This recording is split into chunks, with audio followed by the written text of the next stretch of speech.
कल हमने यहाँ तक पढ़ा था बिनाइन प्रोस्टेटिक हाइपरट्रोफी। इसके कुछ मैनेजमेंट पढ़े थे, स्टेंट एंड बालून। इन सर्जिकल मैनेजमेंट में हमारे पास TURP है, trans urethral resection of prostate. एंटोलिप है, trans urethral ultrasound guided laser induce prostatectomy. और आगरा प्रोसीजर है, प्रोस्टेक्टोमी है, यानी प्रोस्टेट को कट ऑफ करना।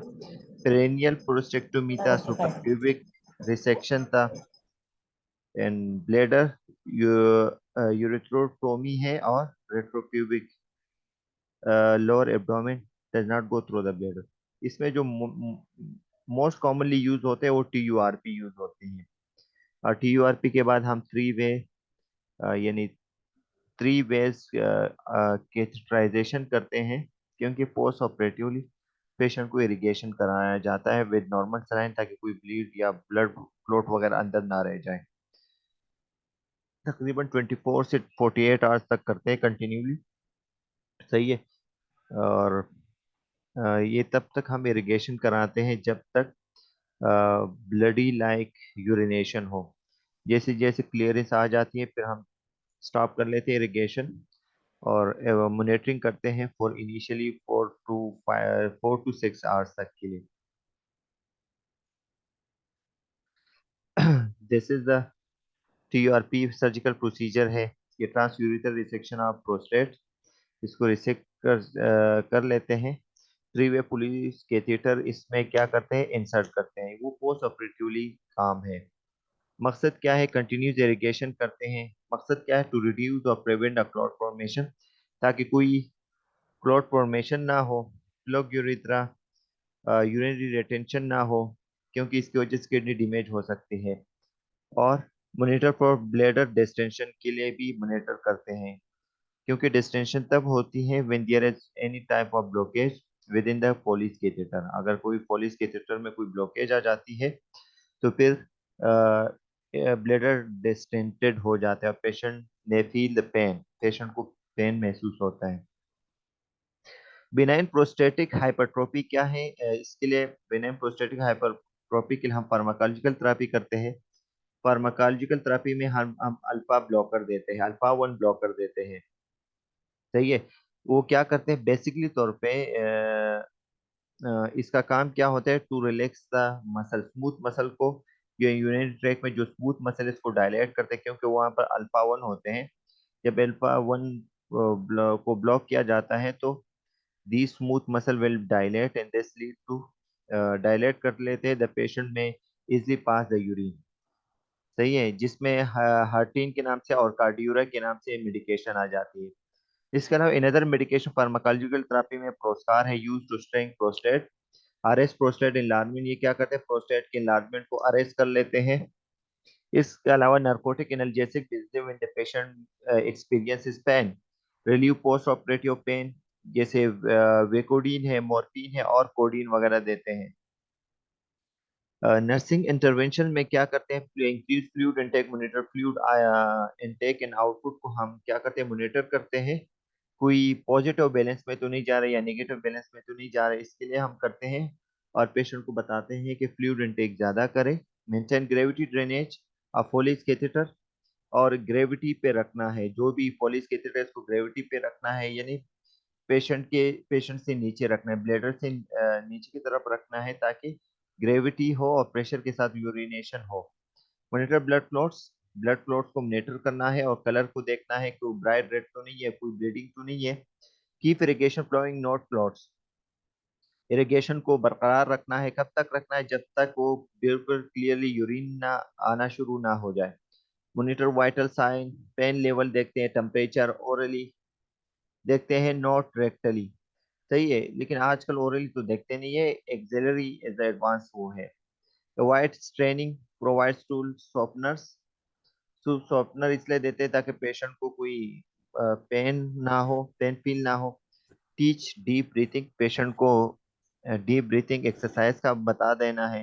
डीप ब्रीथिंग से बताते हैं कि पेशेंट को एक्सपीरियंसेस ना हो किसी भी पेन का। और रिलैक्सेशन टेक्निक्स बताने हैं। सही है। आप प्लीज सुदेश अपना माइक बंद कीजिए। और इसके अलावा absorb bladder distension, bladder distension को एब्जॉर्ब करना है कि कोई डिस्टेंडेड तो ना है, कोई स्पाज्म स्पासिसिटी तो नहीं है। मेडिकेट विद एंटी स्पाज्मोटिक, कोई मेडिकेशन अगर कोई स्पासिसिटी हो तो एंटी स्पाज्मोटिक ड्रग देनी है। सुप्राप्यूबिक पेन में indicate blood clot, suprapubic pain अगर हो तो इसका मतलब ये है कि कोई ब्लड क्लॉट आया हुआ है, इसी वजह से पेशेंट को पेन हो रहा है, तो इससे भी बचाना है पेशेंट को। This is the इनदर disease which is known as prostate cancer. Prostate cancer malignant neoplasm, prostate cancer क्या है? The second leading cause of cancer death is man. Main में से जो दूसरी लीडिंग कॉज ऑफ डेथ जो है, मौत वकूफ पजीर होती है, वो इस कैंसर की वजह से होती है। रिस्क फैक्टर क्या है इसमें? एडवांसिंग एज, एडवांसिंग एज का मतलब ये है जैसे जैसे बुढ़ापा आ जाता है तो इस कैंसर के चांसेस ज्यादा हो सकती है। First degree related with prostate cancer, first degree related to prostate cancer के साथ है, वो ज्यादातर किन लोगों में होते हैं? अफ्रीकन अमेरिकन हेरिटेज लोगों में ज्यादातर इसका सामना होता है। और high level of serum testosterone, in other cause जो है, जिन लोगों में टेस्टोस्टेरोन का लेवल ज्यादा होता है, इन लोगों में चांसेस ऑफ प्रोस्टेट कैंसर की चांसेस ज्यादा होते हैं। एक advancing an age, African American heritage वाले लोगों को, और जिन लोगों में टेस्टोस्टेरोन का लेवल ज्यादा हो। फर्स्ट फाइव सर्वाइवल रेट तकरीबन 89% की सर्वाइवल रेट है। जिन लोगों को अगर प्रोस्टेट कैंसर हो जाए, तकरीबन 5 साल तक वो सर्वाइवल रह सकते हैं, इसके 89% लोग सर्वाइव रह सकते हैं। इसके साइन सिम्टम्स क्या है? Early tumour no symptoms, early tumours के कोई सिम्टम नहीं है। सब्जेक्टिव डेटा क्या है? बैक पेन होगा पेशेंट को, same symptoms as benign prostate hyperplasia की तरह है। हेजिटेंसी होगी, डिक्रीज प्रेशर, प्रेशर के साथ यूरिन ना होगा, फ्रीक्वेंसी बार बार आता होगा, डेस यूरिया, डिफिकल्टी इन यूरिन, और यूरिन रिटेंशन की चांसेस ज्यादा होती है। रिटेंशन का मतलब रिटेन होता है, पेशेंट को यूरिन फील होता है लेकिन जब वॉशरूम जाता है वो उसको पास होने में मुश्किलात होती है, तो इसको रिटेंशन कहते हैं। रुकावट, ऑब्जेक्टिव डेटा में क्या है? लम्स इंग्वाइनल हो सकते हैं अगर वाइल असेसमेंट अगर हम असेस कर लेते हैं। इनलार्ज लिम्फ नोड्स इनलार्ज हो सकते हैं, ब्लॉकेज ऑफ यूरिथ्रा और रेक्टल डिस्फंक्शन हो सकती है। डायग्नोस्टिक टेस्ट प्रोस्टेट कैंसर की क्या है? रेक्टल एग्जामिनेशन करते हैं, PSA prostate specific antigen test करते हैं जो एलिवेट शो होता है, prostate smear abnormal cell dysplasia होगा, एसिड फास्फेटेज करते हैं higher than normal, acid phosphatase enzyme जो है वो हाइयर होता है नॉर्मल से when the patient when the person is having prostate cancer. और सीरम अल्कलाइन फास्फेटेज भी क्या हो सकते हैं? इंक्रीज हो जाते हैं बोन मेटास्टेसिस हो। बोन स्कैन भी करते हैं और एमआरआई सिटी स्कैन भी करते हैं इसके लिए। ट्रीटमेंट मोडिलिटी में हमारे पास रेडिएशन थेरापी, केमोथेरापी और सर्जिकल रिमूवल भी है। रेडिकल पेरिनियल प्रोस्टेक्टोमी भी है, removal of prostate surrounding tissue, lymph nodes, inguinal area, urethra is anastomosed to the bladder। इसके अलावा हम क्या करते हैं? यूरोस्टोमी भी करते हैं। इसके अलावा बायलेटरल और काइडोट और काइक्टोमी करते हैं, रिमूवल ऑफ टेस्टिस भी करते हैं।